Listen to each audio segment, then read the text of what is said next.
maraming nangangako, lalo na sa eleksyon. Si Pastor, hindi nangangako dahil nagawa na niya sa Kingdom of Jesus Christ. Nagawa niya lahat mula nung walang-wala. At ngayon, ano ang antas ng buhay na tinuro at binigay sa amin ni Pastor? Yung first world o yung buhay, hindi siya tinatawag na mayaman, pero yung maayos na pumumuhay, yun ang naibigay ni Pastor sa amin. Kaya binababa niya ang level. Kung ano yung natitikman ng mayayaman, anong buhay meron ang nakikita natin mga mayayaman at may pera, yun ang gusto ni Pastor na mangyari sa lahat ng mamamayan sa Pilipinas na mararanasan natin kung ano ang nakakain na mayaman, makakain din nating mga masa. Gusto nyo yon?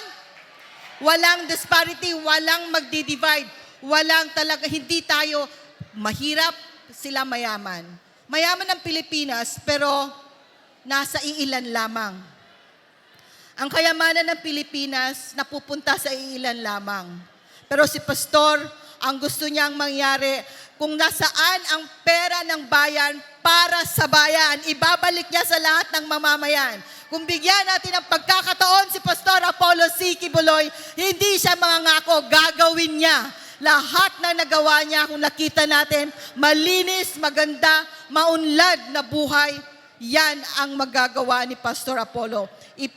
Ang mga panukala niya na isusulong ay para sa ikabubuti ng bayan, para sa ikabubuti ng Pilipinas.